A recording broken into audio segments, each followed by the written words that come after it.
Assalamualaikum warahmatullahi wabarakatuh. Bismillahirrahmanirrahim.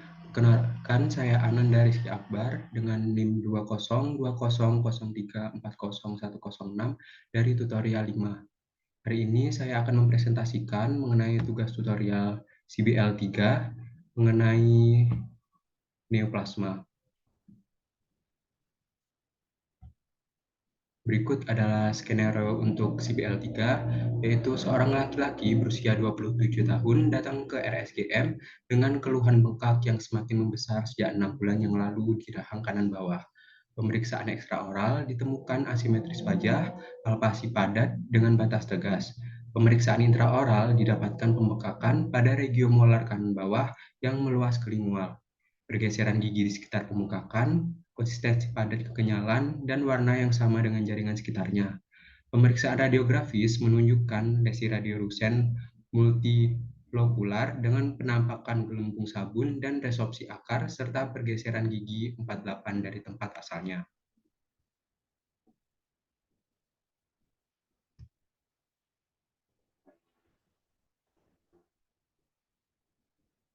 Berdasarkan skenario yang sudah saya bacakan tadi, dapat disimpulkan diagnosisnya adalah ameloblastoma.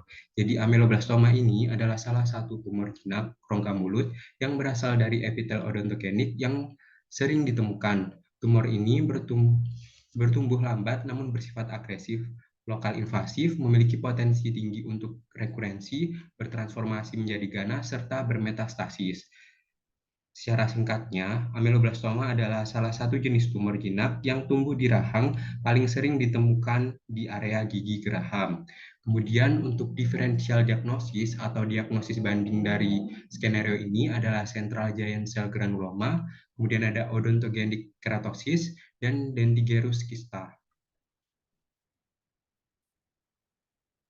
Kemudian ini adalah gambaran dari ameloblastoma yang saya jelaskan tadi. Di sini ada gambar ekstraoralnya, kemudian ada gambar radiografisnya, dan juga ada gambar yang setelah dipotong rahangnya.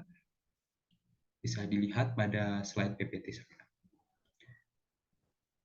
Kemudian slide selanjutnya ini adalah tanda gejala dari ameloblastoma. Yang pertama itu ada tanda itu yang bisa kita lihat secara klinis, itu ada pemekakan atau perbesaran di rahang, kemudian ada terdapat benjolan di antara rahang dan juga pipi, kemudian saat dipalpasi itu terasa seperti ada tulang tipis, lalu ada asimetri wajah atau wajahnya itu tidak simetris. Kemudian ada gejala ini yang dirasakan oleh pasien. Di sini ada beberapa. Yang pertama itu ada giginya terasa sakit, kemudian gusinya itu terasa bengkak dan juga kemerahan, lalu ada rasa nyeri dan juga terjadi pergeseran dari gigi. Kemudian di sini ada beberapa pemeriksaan yang bisa kita lakukan. Yang pertama itu kita lakukan pemeriksaan anamnesis atau pemeriksaan subjektifnya. Yang perlu ditanyakan di pemeriksaan anamnesis ini adalah kapan pembekakan itu terjadi, karena hal ini untuk pembeda antara abses dan juga ameloblastoma ini, di mana kalau abses itu terjadinya itu sekitar 1 sampai 2 mingguan. Nah, untuk ameloblastoma ini bisa terjadi bertahun-tahun pembekakannya. Kemudian setelah dilakukan pada saat dilakukan anamnesis itu, yang perlu ditanyakan juga itu ada di bagian mana dan apakah terasa sakit atau tidak. Selanjutnya, setelah dilakukan pemeriksaan subjektif, kita akan beralih ke pemeriksaan objektif, di mana pemeriksaan objektif ini ada pemeriksaan ekstraoral dan juga intraoral, di mana pemeriksaan ekstraoral ini yang di luar dari rongga mulut. Di sini ada pemeriksaan asimetri wajahnya dan juga pemeriksaan palpasi ekstraoralnya. Kemudian ada pemeriksaan intraoral, ini pemeriksaan di dalam rongga mulut. Di dalam rongga mulut itu biasanya kita lakukan inspeksi atau penglihatan dan juga kita lakukan palpasi, di mana palpasinya ini kita akan mengetahui konsistensinya, kemudian apakah ada fluktuatifnya, lalu kita lihat juga, kita inspeksi bagaimana perubahan warnanya, seperti itu. Kemudian ada pemeriksaan penunjang ini untuk menguatkan diagnosisnya. Di sini kita dapat melakukan 2 pemeriksaan penunjang, yaitu radiograf dan juga histologi, di mana radiografnya seperti gambar yang sudah saya tampilkan tadi, radiografnya itu kita bisa menggunakan OPG atau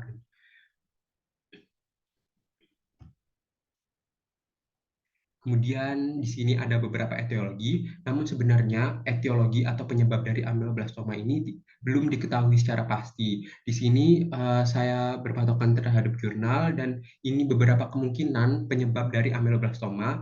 Yang pertama itu ada sisa-sisa organ enamel, kemudian ada sisa lamina dental, lalu ada sisa lapisan Hedwigs dan sisa epitel malaceus.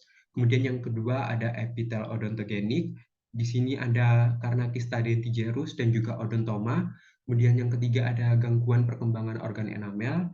Kemudian ada karena sel basal dari epitel permukaan rahang. Lalu ada faktor iritatif non-spesifik. Kemudian ada defisiensi nutrisi dan juga patogenesis viral.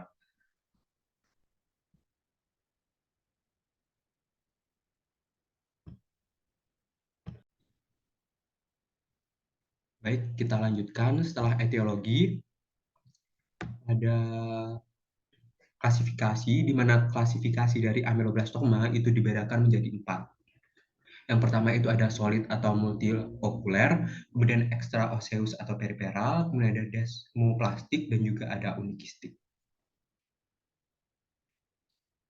Kemudian di sini ada treatment planning dari kasus. Yang pertama itu kita lakukan KIE atau komunikasi informasi dan juga edukasi. Kemudian kita lakukan eksisi, kemudian kita lakukan rekonstruksi.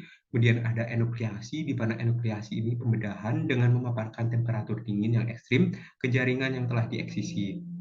Kemudian ada kuretase, ini membersihkan jaringan granulasi dan ameloblastoma. Kemudian ada evaluasi dan kontrol.